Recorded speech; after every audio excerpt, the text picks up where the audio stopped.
Hi friends, this is Pradeep Devasari. Welcome to our channel. Friends, ఇప్పుడు మనతో పాటు ఉన్నారు క్లైమేట్ యాక్టివిస్ట్ రుచిత్ గారు. సో రుచిత్ బ్రోతో మాట్లాడి క్లైమేట్ యాక్టివిస్ట్గా ఎందుకు మారాడు, అంతేకాకుండా ఇప్పుడు ఏ దాని మీద పోరాడుతున్నాడో తెలుసుకుందాం. Hi bro. Hi brother. ఎలా ఉన్నారు? మంచిగానే ఉన్నా. ఇంకా ఏం కాలేదా? కాళ్ళు చేతులు దెబ్బలు ఏం దాకలేదా? ఏం దాకలేదు. ఎందుకంటో తప్పించుకొని పోతున్నావా?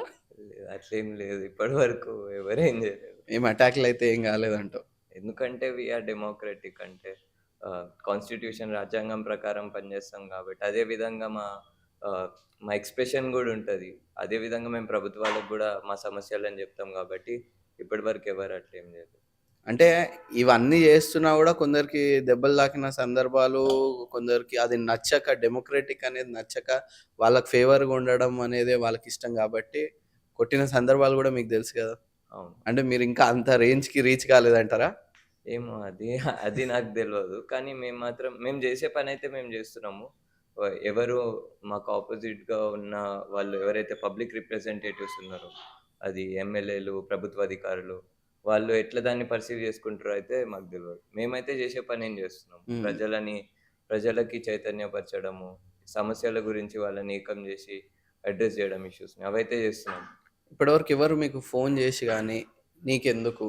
నీకీ పనేంది? నీ పని నువ్వు చదువుకోవచ్చు గదా! ఎందుకు ఇట్లా ఎన్విరాన్మెంటల్ యాక్టివిస్ట్ అని జెప్పేసి ప్రాణాల మీదకి తెచ్చుకుంటున్నావు" అని ధమ్కీలియ్యలేదా? అంటే అట్లా డైరెక్ట్‌గా ఏమి జేయలేదు. మల్టిపుల్ విధాలుగా రీచ్ ఔట్ అయినారు. ప్రభుత్వాధికారులు కొంతమంది నాకు ఆహ్, నా ఇంటర్‌వ్యూస్ పంపియడం జరిగింది. అంటే హ్మ్. కాంగ్రెస్ పార్టీకి, బీజేపీకి విరుద్ధంగా మాట్లాడితే, హ్మ్. అది నాకు నా నా ఇంటర్‌వ్యూ లింక్ నాకే పంపియడం జరిగింది. ఆ! ఏం మెసేజ్ కిందేం గొట్టలేదా? అహా! ఇంకేం అంటే వస్తలేదు. ఉట్టి చూసుకో అని ఒక ఆ! రిప్లై అయితే వచ్చింది. తర్వాత తర్వాత నేను రెస్పాండ్ కాలేదు దానికి. ఆ! వాళ్ళు ఫోను జేషిర్రా ఎవరన్నా? లేదు, లేదు. ఓకే. అంటే ఇప్పుడు కాంగ్రెస్ పార్టీకి నిజంగా బీజేపీ పార్టీకి మీరు అగైనెస్ట్‌గా ఓన్లీ బీఆర్ఎస్ తరఫునే మాట్లాడుతున్నారా? లేదు, లేదు. బీఆర్ఎస్ అసలు నా జర్నీ అంటే ఇప్పుడు వైరల్ అనే పదం చాలా ఇంపార్టెంట్ గదా! ఎప్పుడు వైరల్ అయినావు? ఎట్లా నీకు పాపులారిటీ వచ్చిందనేది. హ్మ్. నాకు యాక్చువల్లీ 2022లో అనుకుంటా. 2022లోనో, 2023లో యాక్చువల్లీ. 2023 సెప్టెంబర్, అక్టోబర్ మంత్‌లో నేనొక ఇంటర్వ్యూ ఇచ్చిన. జోషిమత్ గురించి. హ్మ్. అది ఇక్కడి సమస్య గురించి గాదు. హ్మ్. ఎక్కడనో ఉత్తరాఖండ్‌లో ఎక్కువ ఇండస్ట్రీలు రావడం వల్ల, అది ఎత్తైన ప్రాంతం. దానివల్ల ఇల్లులన్నీ కూలిపోవడం వల్ల మేము దేశవ్యాప్తంగా నిరసనలు చేస్తున్నాం. హ్మ్. అప్పుడు నాదొక ఇంటర్వ్యూ 4,00,000 వ్యూస్ పోయింది హ్మ్. ఫేస్‌బుక్‌లో. హ్మ్. అప్పటి నుంచి అంటే ఇట్లా పాపులారిటీ రావడం అది కొత్త విషయమేం గాదు. చాలా ఇయర్స్ నుంచే చాలా ఛానెల్స్ కవర్ చేస్తున్నాయి. చాలా ఆర్టికల్స్ వస్తున్నాయి. నాకు 5 ఇయర్స్ బ్యాకే నేను న్యూస్ పేపర్స్‌లో వస్తుండే. హ్మ్. అవి ఆర్టికల్స్ ఇవన్నీ. హ్మ్. సో, అది ఒక ఇంపార్టెంట్ విషయం అయితే నాకు అనిపియదు. సో, అది గూడా ఒకటి. లాస్ట్ టైమ్ మనం జేసిన ఇంటర్వ్యూకి డైరెక్ట్ సీఎంఓ ఆఫీస్ నుంచి కాలొచ్చిందన్న విషయం దెలిసింది. సీఎంఓ ఆఫీస్ నుంచి కాల్ రాలేదు. సీఎంఓ ఆఫీస్ నుంచి అదే ఒక ప్రభుత్వ అధికారి నా నా ఇంటర్వ్యూ లింక్ నాకే పంపియడం జరిగింది. ఆ! సో, దాని అర్థం ఏంటో నాకు తెలీదు. అంటే మీరు అర్థం జేసుకోవాలింకా ప్రజలు. అదే. అది ఏ ఇంటెన్షన్‌తోని ఏం పంపించారో. మాట్లాడుతున్నావో ఒకసారి జూసుకో అని అన్నట్టా? ఆ! అదే అనుకుంటా మరి. ఓకే. అయినా గూడా తగ్గుతలేరెందుకు మరి? ఎందుకంటే యాక్చువల్లీ ఇందాక మీరడిగిన ప్రశ్న ఏదైతుందో మీరు బీఆర్ఎస్ తరపునున్నారా అని.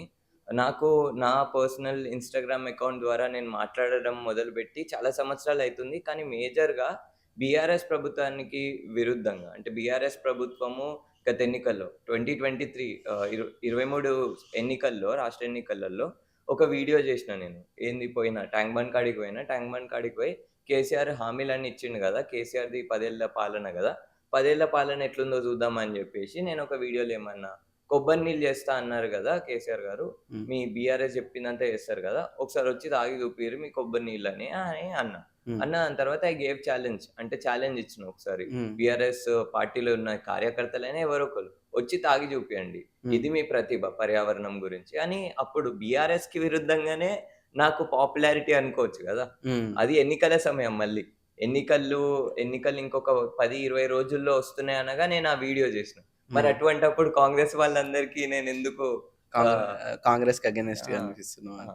సో, అదొకటి. అట్లా అన్ని పొలిటికల్ పార్టీస్‌కి విరుద్ధంగా పనిజేస్తున్నాము. ఎందుకంటే అన్ని పొలిటికల్ పార్టీస్ ఆహ్, అన్ని పర్యావరణం అనే చాప్టర్‌ని స్కిప్ జేసినాయి. ఎన్వైర్న్మెంట్ అనే చాప్టర్‌ని స్కిప్ జేసి బిజినెస్, ప్రజల ఆరోగ్యంని పట్టించుకోకుండా బిజినెస్ వైపు, పెట్టుబడిదారుల వైపు, లేకపోతే ప్రాఫిట్ వైపు ఎక్కడ వాళ్ళకి ఏంటి పైసలొస్తాయి అనే విషయం మీద దృష్టి పెడుతుర్రు కాబట్టి బరాబర్ ఏ పార్టీ ముందుంటే ఆ పార్టీకి అగెయిన్స్ట్‌గా మాట్లాడుతాం. దాంట్లో ఏం భయం లేదు. ఎందుకంటే కాన్స్టిట్యూషనే చెప్తుంది. కాన్స్టిట్యూషన్‌లో ఆర్టికల్ 21లో రైట్ టు లైఫ్ ఉంటది. అది నా ఫండమెంటల్ రైట్. నేనిప్పుడు భారతదేశ పౌరుడిని. నాకొక హక్కు ఉంది. ఫండమెంటల్ రైట్ అది. దాన్ని ఎవడు డిస్టర్బ్ చేయలేడు.